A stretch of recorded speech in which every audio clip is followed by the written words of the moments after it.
पिछले क्लास में मैंने लोट लकार का पढ़ाया था धातु रूप। आज मैं पढ़ाऊंगा पठ का। पठ का हिंदी स्वरूप होता है पढ़ना, और इसका विधि लिंग पढ़ाऊंगा। विधि लिंग का मतलब होता है चाहिए।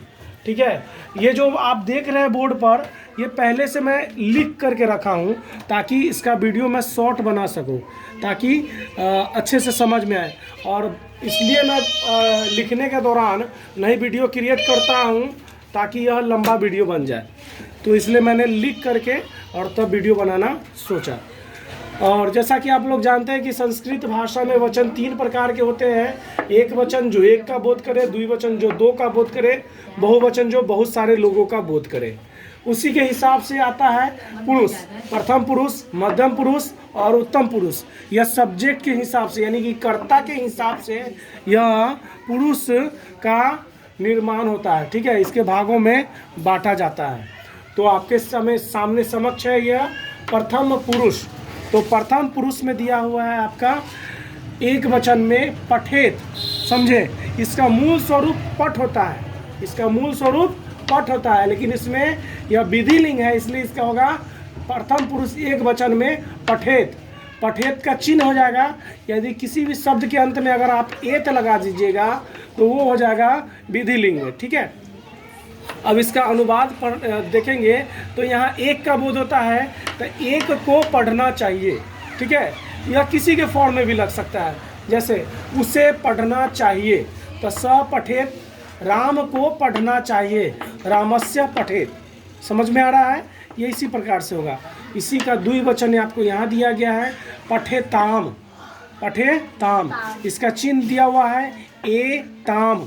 ठीक है, और या किसी भी शब्द के अंत में अगर लग जाए तो वह प्रथम पुरुष के द्विवचन के विधि लिंग के स्वरूप कहलाएगा। समझे, अगर किसी भी शब्द के अंत में ए ताम लगा दिया जाए तो वह प्रथम पुरुष द्विवचन विधि लिंग के स्वरूप में लिखा जा सकता है। इसका हिंदी स्वरूप होता है, द्विवचन है तो 2 का बोध होगा, 2 को पढ़ना चाहिए। और इसका हिंदी अनुवाद देखिए, उन दोनों को पढ़ना चाहिए। तो इसका संस्कृत अनुवाद हो जाएगा उन दोनों का तो, और पढ़ना चाहिए का मैंने पहले ही से लिख दिया है पठेताम। तो पठेताम कुछ नहीं करना है। यहाँ पर देखिए, वे दोनों को पढ़ना चाहिए, तो वे दोनों का संस्कृत हो जाएगा तो, और पढ़ना चाहिए का हो जाएगा आपका पठेताम। तो ये पठेताम यहाँ पर लिखा गया। अब आते हैं बहुवचन में। बहुवचन में है आपका पठेयु। ठीक है, और इसका संस्कृत धातु चिन्ह हो जाएगा। ये जो मैं बोलता हूँ एयु, यह धातु चिन्ह है जो किसी भी शब्द के, संस्कृत शब्द के अंत में लग करके वह प्रथम पुरुष बहुवचन का विधि लिंग का स्वरूप ले लेगा। तो इसका हिंदी अनुवाद देखिए, सभी को पढ़ना चाहिए, इसमें सभी के बारे में होगा। तो इसका हिंदी अनुवाद होगा वे लोगों को पढ़ना चाहिए। वे लोगों को पढ़ना चाहिए, वे लोगों का होगा ते, और पढ़ना चाहिए का पठेयु हो जाएगा। समझे, उसी प्रकार से आ जाइए आप मध्यम पुरुष में। मध्यम पुरुष के एक वचन में दिया हुआ है पठे। पठे का इसका चिन्ह हो जाएगा ए। समझे, जो किसी भी शब्द के अंत में अगर ए को लगा दिया गया तो आप मान लीजिए वह मध्यम पुरुष के एक वचन का विधि लिंग का स्वरूप माना जाएगा। या संस्कृत का कोई भी शब्दावली हो, आप अगर अनुवाद बना रहे हो, अगर आपको यह पठ का याद हो गया, जैसा कि मैं ये पढ़ा रहा हूँ आपको याद हो गया, लेकिन जब आप प्रश्न बनाएंगे तो उसमें कोई और धातु प्रकरण हो तो उसको आपको याद नहीं है, तो बस इसके चिन्हों को याद कर लीजिएगा। तो आप किसी भी संस्कृत शब्द के अंत में यह चिन्ह को लगा करके उसको धातु रूप में बदल सकते हैं। समझे, उसी प्रकार से मैं बता रहा हूँ कि यह मध्यम पुरुष एक वचन में आपका है पठे। पठे का चिन्ह हो गया ए। अगर इसमें किसी भी शब्द, संस्कृत शब्द के अंत में अगर ए लगा दिया जाए तो वो हो जाएगा आपका मध्यम पुरुष एक वचन विधि लिंग। चलिए इसका अनुवाद देखते हैं। तुम्हें पढ़ना चाहिए, तो तुम्हें का होता है त्वम, और पढ़ना चाहिए का पठे। समझे, उसके बाद दिया इसका द्विवचन पठेतम, इसका चिन्ह हो जाएगा एतम, क्योंकि इसका पठ का मूल स्वरूप होता है पठ। पठ मतलब होता है पढ़ना, और यहाँ एतम इसमें जुड़ करके पठेतम आया, तब ये हो गया मध्यम पुरुष द्विवचन, समझे। और किसी भी शब्द के अंत में, जैसा कि मैं बार बार दोहरा रहा हूँ, किसी भी शब्द के अंत में अगर एतम को अगर आप लगा दीजिएगा तो हो जाएगा मध्यम पुरुष द्विवचन विधि लिंग का स्वरूप। अब इसका हिंदी अनुवाद देखेंगे, क्योंकि यह 2 के श्रेणी में होता है।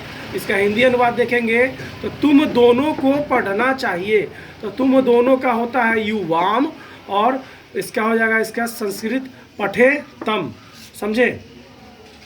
अब आते हैं इसका बहुवचन पठेत, और इसका चिन्ह हो जाएगा एत, और इसका देखिएगा इसको बनाएंगे तो तुम लोगों को पढ़ना चाहिए। इसका संस्कृत हो जाएगा तुम लोगों का यूयम, और पढ़ना चाहिए का पठेत, समझे। अब आ जाइए उत्तम पुरुष एक वचन। उत्तम पुरुष एक वचन में दिया हुआ है पठेयम, इसका चिन्ह हो जाएगा एयम, ठीक है। इसका चिन्ह हो जाएगा आपका एयम।